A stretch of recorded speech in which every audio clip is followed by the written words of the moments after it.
In an ever-evolving digital landscape, for your business to thrive, you must adapt or die.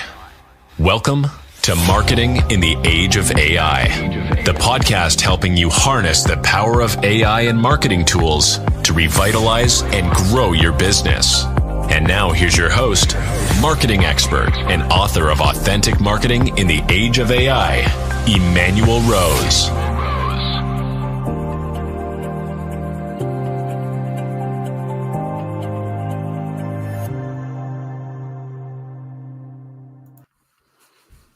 Welcome to the show today. We're going to dig into pay-per-click, paid leads, social, Google ads, all that great stuff, and talk about KPIs and how we can make assessments of how well the ad campaigns are working. And hopefully we're going to even learn some new terms because I love entomology and I love ontology.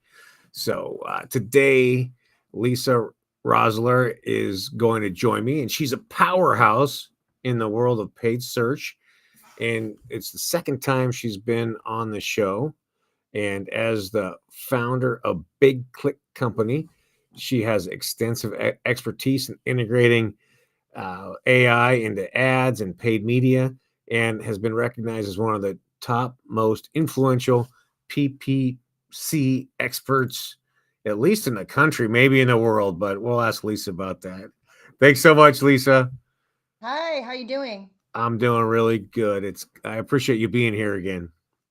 I'm glad to be here. I love this topic. I bet you do. It's what you know the most about, huh? Mm-hmm. Well, what I really enjoyed about our last conversation was your perspective over a longer period of time, and both of us have been around in the marketing world for at this point decades plural, and we've seen a lot of the trends and shiny objects and flashes, and so it's good to have somebody like you who's an expert in PPC explain to me what's going on, how to leverage the current tools, and what are the fundamentals, still the fundamentals, and then how do we make assessments about how the spends are going. So thanks again for being here. Yeah, it's always great to know where you've been to really appreciate where you're going. Yeah, and just the thread of success versus the chaos of all the stories, right? Mm-hmm. So just real quick, how did you get into being focused on pay-per-click and what you're doing at Big Click? Tell us a little bit about that first. Well, I started out in marketing in general 20 so years ago, and and when I discovered Google Ads, that was about 18 years ago, and I found it to be challenging. I love the data, and I really wanted to do it.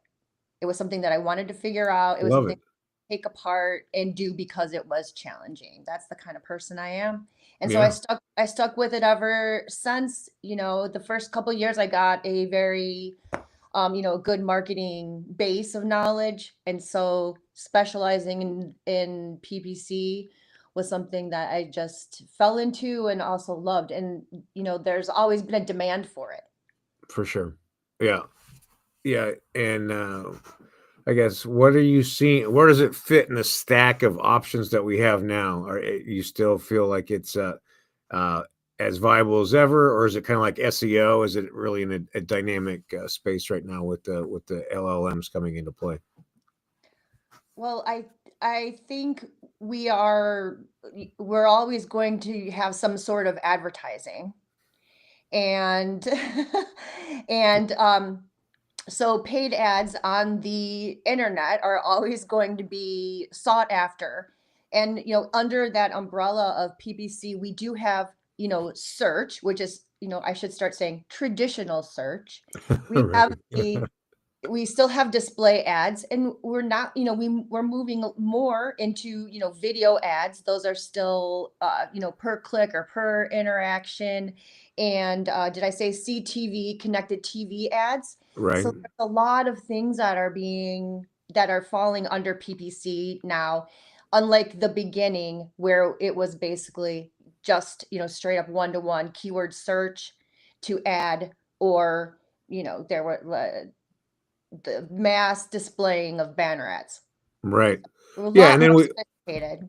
yeah, and we have the programmatic ads, and then we have the follow around ads. So Oh, the there's a lot retargeting of ads? Yep, those yeah. are, oh yeah, those are amazing. I can't even imagine where those will lead us when we have ads that are integrated with LLMs. Can you imagine, doing this deep research on your next vacation, and then, being served ads for that destination on a different website? Yeah, how far away do you think that we are from that? I don't, it's moving pretty rapidly. And so I think that we just have to, continue to, pay attention to each new advancement that's coming. Although Google's a little, I feel like they're kind of slow to move, but Yeah, Google's gotten a little unwieldy, I think, and it's just its size, right? And it's not as dynamic as we would expect at this point. I wouldn't call them nimble. Yeah. Well, let's talk a little bit about the what you're reporting back to your clients and what they're finding are the really the key drivers for a good pay-per-click campaign these days. Okay. So what we're looking at is, we're looking at what I told you before we came on, the predictive performance modeling. Okay. And it's a big fancy word where it's talking about the platforms being able to identify high converting audiences before the ads even launch. Wow. So they're looking at the customer behavior, they're looking at the likelihood for conversion, they're looking at the bid adjustments, and they're making these changes real time. And this is important because it's this predictive analysis that we can use to tell the platforms, here is the result that we want. So we can say, here is the conversion value that we want, or here is the ROAS that we want. Yeah. And they would be using AI, doing all that predictive magic to serve your ads where you are likely to reach that ROI. I mean, that's pretty amazing. That is. And then are you making an assessment towards what it's predicting and then what you're getting? Are you seeing correlation there? Is it pretty close? Yeah, it can be pretty close if you have enough data. So that's something that you hear people talk about a lot. They'll say it isn't working, and then someone will say, "Well, you don't have enough data." And that's true based on what I just said, because they can't predict what will happen if they don't have any information. Sure. So um we can say what the bottom line is, that we want to get what we want to get, what result we want. So whatever ROAS or conversion value that we want. But that really involves the advertisers spending a lot more time digging into what they really want Uh-huh. instead of accepting what they get. Does that make sense? Yeah. So, I mean, it goes back to the old challenge that you and I have working with clients, right? Which is, did this project come out of strategic planning, or is this just a one-off initiative that somebody dreamt of last night, right? And so, the clarity of what you're trying to produce is going to obviously provide better results against that against that objective. Right. So we used to look at how the campaigns were running and say, here's the conversion rate that we're getting, and here's the return that we're getting, depending on what kind of business it is and how many leads we're getting. And then we would accept that, okay, and then like tweak it and optimize it. But now we can be we can be ahead of it and say, here's what we want, that we don't want to wait for your end result. Basically, here's what we want it to be. Yeah. It's a little bit more complicated than that because you do have to, start out with like a broader goal and Yeah. then gradually narrow it down So to what does where that look you like? optimize. What does that look like? That broader goal down to a fine point. What would something like that be?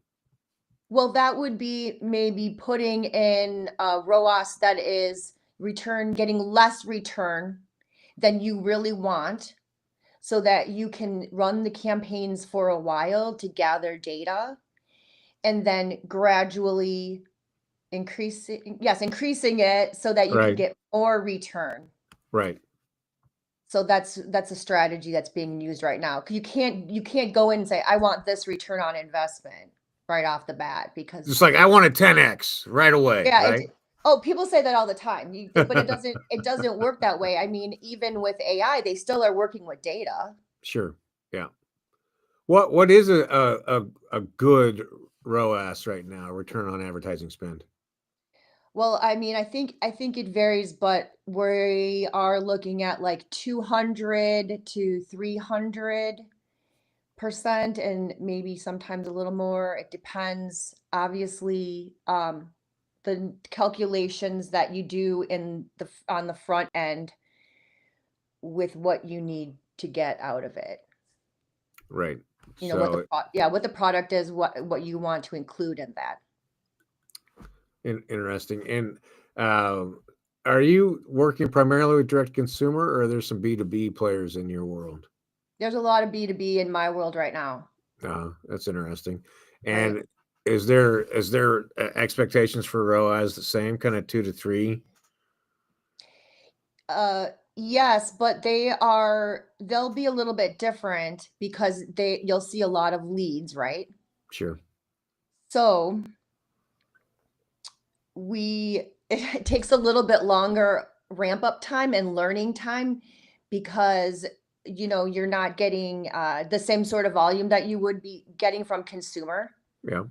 And so we'll be focused a lot on the leads or the CPA, the cost per acquisition. And then we might need to do some hand calculations on the backside, depending on what the final sale is and how long the sales cycle is. But what's good about this predictive analysis is that it is really smart and it's able to track the attribution of advertising broader and deeper than it used to. Huh. So instead of saying, this ad, you clicked on this ad and you got this, right? Again, kind of that one to one. Now we can see, and it can see more touch points in the sales cycle, Okay. and it can also see how long the sales cycles take. So there's all of these signals that are going into it, and it just when I talk about it, I feel like such a relief because so much of this we used to hand calculate. Right. Or just guess, right? Just wag it. Right. We would have to guess, and they would say, "Well, it's not converting." It's like, "Well, but your sales cycle isn't. I'm coming in to buy the shoes, and it takes me a day to decide what shoes I want to buy." Like we're talking months when Yeah. you look at the lag time, and this process is really like what a relief that they can see that and that they can use that behavior to run the ads and run the creative and really help us humans out a lot. So you're able to see from ad click and then what kind of content they're consuming and what other activity they're taking inside the sales process. Is that what you're saying? They're not reporting that to us, but they can see it. Uh-huh. So as a buyer, as a consumer, they can see everything that I do online, what Right. I'm clicking, how long I'm staying on the site, what else I like to buy, how old I am, Oh etc., yeah. No, it's etc. it's 30,000 touch points at this point. It's a Right, I mean right, 30,000 data points. Yeah. right. And they can also see for the advertiser how long I'm on their site if I go to their competitor sites. Yeah. I mean, pretty much. I think isn't there like millions of data points once you combine them? Yeah, yeah. It's I didn't even know I was that interesting. That's always my comment. You were very interesting, and you are valued in the scope of Yeah. the world, but also to advertisers. Yeah, absolutely. So, as the platform that you're primarily on, is that primarily Google, or are you kind of platform agnostic? The most what I get asked for the most is Google, Yeah. and then Microsoft Ads is second, and that's something I usually kind of have to sell through because people don't understand the advantages of it. Uh-huh. And then it depends on the client's business. So then it kind of goes into like B2B, we'll get more LinkedIn. Yeah. I'll do a lot more LinkedIn. Um, and then for consumer, we'll get more like YouTube or Pinterest, and like Reddit's kind of coming up right now. Yeah, it's definitely. Yeah. And so we're always going to look at ROAS. What are some of the other key performance indicators you want to be paying attention to for pay per click? Well, they're looking at that. They're able to figure out the lifetime value Hmm. a little bit easier now. And they're also looking at more engagement metrics and Yeah. defining those as being able to define those as conversions, whereas in the past that was a little bit more difficult. So more value based than it is just, the click. I love it. And because we know this as professional marketers that the typically the ad spend, at least for B2B, should be about 60-40, 60% branding, 40% transactional, and that those two help and support each other. Obviously, most sales directors are not going to accept that as a very good philosophy because they just want to sell, sell, sell. But we have to build an emotional connection with the brand in order to create space for transactions. What do you think about that little diatribe?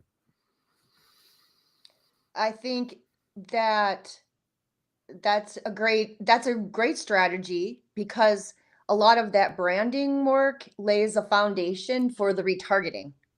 Right. And retargeting is usually a higher converting sort of a strategy.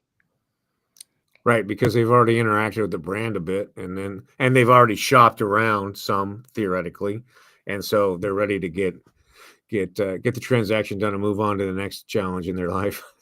Right. So you can target them based on them being at to your site, but you can also target them based on their behavior and other sites that they visit. Right. So all of that audience targeting that is branding, um, it definitely contributes and brings them down the funnel.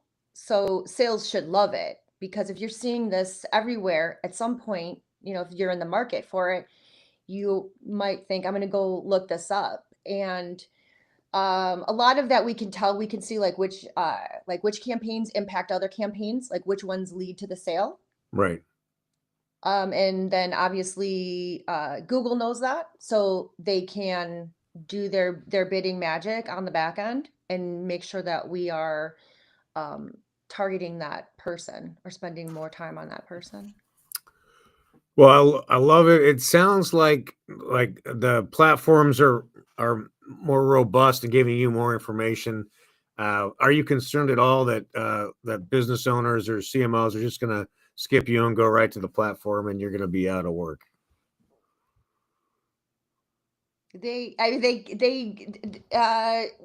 Yes. I mean, sometimes they do that, Yep. but I one of the biggest mistakes that I see is when people DIY it, Yeah. and they don't have all the background, the expertise to know how to run the campaigns right. And what they just see is like that short-term vision of it, it costs me to hire this person, Right. but it costs them a lot more to run it without the knowledge. It's like fixing your own car, I mechanic, agree. Yep. or doing your own plumbing. One time I Yes. did my own electrical work and I had to call an electrician to fix it. So, you know, I agree. I think that you can DIY marketing, but it is going to be threadbare and without the fundamentals, without understanding. what we collect over decades of experience. So I think it's good. Like, we don't do our own accounting. We hire somebody for that. The marketing is the same. It's, even though it seems like it's self-serve, it takes some depth of knowledge to be able to execute it as an asset rather than just as a tactic. So, right. I think they're trying to set it up so that there are all of these AI features that it can run, basically by itself. To get to that point, you have to know how to even get to that point. right. So for those that want to do it themselves, I think that it would make a lot of sense to at least hire someone to get them to set it up properly and Yep. like minimally check in with them to see how the campaigns are running, if it's something that's low volume, because they'll be able to, in theory, they should be able to make more off those campaigns and more than enough to cover the consulting fees. Yep. And that's why I like that return on marketing spend rather than return on advertising spend, because then we can associate lifetime value of the client to cover the entire cost of the campaign, including our fees, and it pencils out. Well, Lisa, I love spending time with you. Thanks again for being here. And if people want to have a talk with you, how do they get in touch with you? I would love if people connected with me on LinkedIn if they want to connect and talk about maybe setting up a meeting. And then I have a newsletter on Substack called the Paid Media Mix. Nice. And also I have the same newsletter on LinkedIn, but I put more depthful stuff on Substack. And it's Big Click Co, right? My website is Big Click Co. The newsletter is the Paid Media Mix. Yeah, gotcha. All right. Well, I'm going to reach out to you again in a few months and see what's changed, if you don't mind. That'd be great. All right, Lisa. I hope something has changed. I don't know if we can stop it at this point. Not really. Thank you so much. I hope you have a great day. You too. Thanks. Okay. Thanks, Lisa. Well, a great view into how the platforms have updated for pay-per-click and how we have such amazing attribution and ability to fine-tune campaigns now. Go DIY it yourself a little bit, and then call for some help after you have got more questions than answers.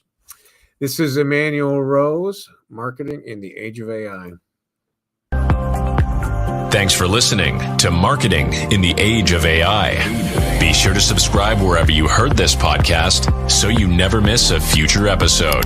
Your copy of Authentic Marketing in the Age of AI is available at Amazon.com or EmmanuelRose.com. You can also connect with Emmanuel on LinkedIn. Thanks again for listening.